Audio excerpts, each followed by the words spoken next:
మహారాష్ట్ర ఎన్నికల్లో ఎన్డీఏ కూటమి విజయాన్ని హిందువుల ఐక్యతకి నిదర్శనంగా భావిస్తున్నామని చెప్పేసి అభివర్ణించారు బండి సంజయ్ గారు. ఇప్పుడు బయట కూడా చూశారు, మీరు భావించవచ్చా?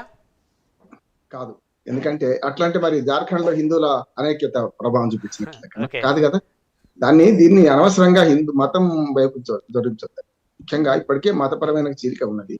దానికి బీజేపీ చేస్తుంటే కాంగ్రెస్ పార్టీ అంతకంటే దుర్మార్గంగా కుల విభజన చేస్తుంది. చూస్తున్నాం కదా, కుల విభజన చేసి కుల లెక్కలు తీయమంటుంది. అంతే అండి. ఒక చిన్న గీత పక్కన ఇంకో పెద్ద గీత గీసే ప్రయత్నం కాంగ్రెస్ పార్టీ చేసింది. అంతకంటే పెద్ద గీత గీసే ప్రయత్నం చేయాలంటే ఇది కాదు పద్ధతి. నా ఉద్దేశం ఒక విశ్లేషకుడుగా నేను చెప్తుందంటే, అసలు గుడ్ గవర్నెన్స్ అనేది ఒక ప్రాతిపదిక కావాలంటున్నాను. అంటే పెద్ద గీత ఈ రెండింటికంటే, కులమా మతమా అంటే ఈ రెండింటికంటే పెద్ద గీత గుడ్ గవర్నెన్స్ కదా. ఇప్పుడు వీళ్ళు 5 ఏళ్లలో ఏం చేయాలి? నాయుడు గారు ఎన్నికైంది ఎందుకు? ఇవాళ గెలిస్తే రేపటికల్లా పడిపోద్ది అని ఒకరు అంటారు, రేపటికల్లా పడిపోద్ది కాదు, వచ్చే 5 ఏళ్ళు మాది, వచ్చే 10 ఏళ్ళు మాది అని వీళ్ళు వీరేస్తున్నారు. ఇది కరెక్ట్ కాదంటున్నారు. ప్రభుత్వాలు ఏర్పడడం అనేది ప్రజల పాలన చేయడం కాదు కదా. ఆ వైపు వెళ్ళాలి. అంటే పెద్ద గీత, నిజమైన పెద్ద గీత గుడ్ గవర్నెన్స్. రెండోది కూడా ఏమంటున్నానంటే, ఇవాళ జార్ఖండ్ లో గెలుపుకు కారణం చాలా కారణాలు ఉన్నాయి. కర్నూలు చావుకి ఎన్ని కారణాలు ఉన్నాయి, గెలుపుకు కూడా చాలా కారణాలు ఉన్నాయి. కానీ ఎవరు ఊహించని విధంగా ఒకే వైపు వస్తుంది అనుకోలేదు. చాలా వరకు వాళ్లకు ఒకరిని మించి ఒకరు ప్రచారం చేసుకునే క్రమంలో ఉచితాలు అక్కడ పనిచేసింది ఒకటి జార్ఖండ్ లో, కానీ మహారాష్ట్రలో పనిచేయలేదు. ఇంతకుముందు మనం చెప్పుకున్నాం, డిప్యూటీ చీఫ్ మినిస్టర్లు పోయి ప్రచారం చేసిన క్రమంలో పనిచేసినాయి అంటున్నాం కదా. డిప్యూటీ చీఫ్ మినిస్టర్ చెప్పిన మాటల్లో పనిచేసినాయి అని అంటున్నారు. పవన్ కళ్యాణ్ గారు కూడా ఏం చేసిండ్రు? తెలంగాణ మోడల్ ను ప్రస్తావించారు, కర్ణాటక మోడల్ ప్రస్తావించారు. తెలంగాణలో కర్ణాటకలో కాంగ్రెస్ పార్టీ ఇచ్చిన దుర్మార్గమైన హామీలు, అనుచిత హామీలు అవి నెరవేరలేదన్నారు. అంటే ఇప్పుడు ముఖ్యమంత్రి ఫెయిల్ అయినట్టే కదా. ఇప్పుడు రేవంత్ రెడ్డి గారు కూడా ప్రచారం చేసిండు. ఏం చేసిండు? అర్ధ సత్యాలు అసత్యాలు చెప్పొచ్చిండు. అక్కడ అన్ని అయిపోయి పొమ్మన్నాడు. అంటే దానికి వ్యతిరేకంగా అంటే పవన్ కళ్యాణ్ గారు తీసుకున్న ప్రచార తీరు ఇది అంశాల వారిగా చూడాలి మనం తప్ప తెలుగువారి ప్రభావం కాదా సమస్య కాదు. ఇక్కడ తెలుగువారి ప్రభావం తప్పనిసరి ఉంటుంది. ఎందుకంటే 5 జిల్లాలు మనకు తెలంగాణకు బార్డర్లో ఉన్నవి, బంధుత్వాలు ఉంటాయి, రకరకాలు ఉంటాయి. అవును, ఇంకొక అంశం కూడా రామ్మోహన్ రావు గారు, తెలంగాణ ముఖ్యమంత్రి రేవంత్ రెడ్డి గారు ప్రచారం చేసినటువంటి షోలాపూర్ సహా నాందేడ్, అదేవిధంగా నయాగావ్, భోకర్ ప్రాంతాల్లో సైతం మహాయుతి ఆధిక్యంలో ఉండటాన్ని మనం ఎలా చూడాలి? ఖచ్చితంగా ప్రజల అనుభవంతో చూస్తారు. ఎప్పుడైనా జీవిత సత్యాలు ప్రజలు తెలుసుకుంటారు.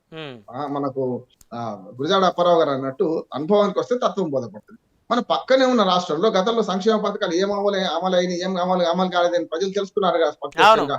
మరి ఇక్కడ ఒక నాయకుడు మాట్లాడేటువంటి ఆ మాటల్లో క్రెడిబిలిటీ ఎంత ఉంటుంది? ఆ నాయకుడు ఏ రాష్ట్రానికి ముఖ్యమంత్రిగా, ఉప ముఖ్యమంత్రిగా ఉన్నాడు, ఆ సమస్యల మీద ఏ విధంగా ఆయన పోరాటం చేస్తున్నాడు, ఆయన ఇచ్చినటువంటి మాట మీద, హామీల మీద ఏ మేరకు ఆయన నిలబడి ఉన్నాడు అనేటువంటి ఆ క్రెడిబిలిటీని మరి ఆయన అక్కడ ప్రసంగించేటప్పుడు ఆ ప్రజలు కనీసం 10% ప్రజలు అన్నా కూడా ఖచ్చితంగా క్రెడిబిలిటీని చెక్ చేసుకునే అవకాశం ఉంటుంది కదా. ఖచ్చితంగా సార్. ఇప్పుడు ఒకనాటి కాలంలో మనం మధ్యయుగాలు లేవు, ఆధునిక యుగంలో ఉన్నాం. నిమిషాల మీద ఏ పథకం అమలు అవుతుంది, ఏ పథకం అమలు కావడం లేదు, అంతా ఆన్లైన్ లో గూగుల్లో చెక్ చేసుకొని చూసుకోవచ్చు కదా.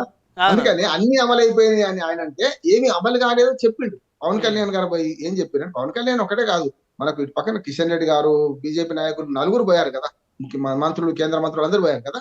వీళ్ళందరూ కూడా చెప్పింది ఏంటంటే, అయ్యా మీరు అనుకుంటుంది కాదు, కర్ణాటక తెలంగాణ 2 బార్డర్, మనకు మహారాష్ట్రకు అటు పక్క ఉత్తరం దిక్కు 2 కదా, మనకు దక్షిణానికి 2 బార్డరే కదా. ఈ 2 రాష్ట్రాల్లో జరుగుతున్న హామీలు అమలు కాని విషయాన్ని స్పష్టంగా ఆయన చెప్పగలిగింది కదా. అంటే 2 రాష్ట్రాల్లో జరిగిన హామీల గురించి స్పష్టంగా ఈ నాయకులు ప్రచారం చేయడం బాగా పనికొచ్చింది. రెండోది ఏంటంటే అనుభవపూర్వకంగా కూడా ఆ బార్డర్లో ఉన్న ప్రజలు తెలుసుకున్నారు, అక్కడ అమలు కావడం లేదు, ఇక్కడ బక్వాస్ చెప్తున్నారు, బక్వాస్ మన హామీలు ఇస్తున్నారు, మళ్ళీ అవే హామీలు ఇస్తున్నారు అని అనుకోండి. అందుకనే ఉచిత హామీలు కొన్ని చోట్ల వర్కౌట్ అయినాయి. ఎక్కడైనాయి? జార్ఖండ్ అయింది 13 హామీలు. ఇప్పుడు కర్ణాటకలో 5తో మొదలుపెట్టి, తెలంగాణ 6తో మొదలుపెట్టి, పక్క రాష్ట్రంలో ఎన్డీఏ కూటమి కూడా పార్టీ వేరైనా సరే మనకు తెలుగుదేశం 6 హామీలు, 6 గ్యారంటీస్ అని చెప్పి, 6 సూపర్ 6 అని చెప్పి, ఇవాళ హర్యానాకు చివరికల్లా 13 గ్యారంటీలు అయినాయి. ఇక్కడ కూడా గ్యారంటీలు ఇచ్చారు. కానీ గ్యారంటీల కంటే పరిపాలనలో ఎవరు చేయగలుగుతారు రేపొద్దున అనేది దాని మీద ప్రజలు తీర్పిచ్చారు. ఆ తీర్పులో కూడా ఏకరూపత ఉంది అనుకుంటున్నాను. ఇప్పుడు 190, 200 దాటేట్టున్నాయి. ఇప్పుడు మహాయుతి కూడా 200 దాటితే దానికి కారణం ఏంటంటే అన్ని వర్గాలు అంటే కూడబలుకున్నట్టు రాష్ట్రం అంతా ఒకే రకమైన రిజల్ట్స్ వచ్చినాయి. కొన్ని చోట్ల ఎట్లాగో కొన్ని ప్యాకుల మిగతా ప్రతిపక్షాలకు స్థానం లేకుండా ఏం లేదు, కానీ ఒక పలుకున్నట్టు ఇచ్చారని నేను అంటున్నాను. ఇందులో 2 పాత్ర వహించారు. ఒకటేమో ఏకనాథ్ షిండే పరిపాలన కూడా, అంటే ఆయన ఒంటరిగా చేయగలిగింది. ఫడ్నవీస్ పెద్ద ఎత్తున మన ఉప ముఖ్యమంత్రిగా ఉండి డామినేట్ చేస్తారు అనుకునేది కాలేదు. అవును. బీజేపీ మిత్ర ధర్మాన్ని పాటించింది. ఒక్క మాట చెప్పిన ముగిస్తాను. యా. రేపు పెద్ద ఛాలెంజ్ బీజేపీకి ఏంటంటే ఒంటరిగా మెజార్టీ దాదాపు దగ్గరగా 130 స్థానాల దాకా వచ్చేటట్టు 120, 130 కనుక మేమే ముఖ్యమంత్రి ఉంటామంటే ఎట్లా ఉంటుంది? ఒక ఒప్పందం మాత్రం వాళ్ళిద్దరి మధ్య ఉంది. బహిరంగంగానే చెప్పారు. మహావికాస్ అగాడికి మీకు ముఖ్యమంత్రి లేరని విమర్శిస్తే వాళ్ళ విమర్శకు సమాధానం కూడా బీజేపీ నాయకులు చెప్పారు. ఏంటంటే 45 సీట్లు దాటితే ఏకనాథ్ షిండే ముఖ్యమంత్రి ఒక మాట అన్నారు. ఆ మాట మీద కట్టుబడి మిత్రధర్మాన్ని పాటిస్తారా?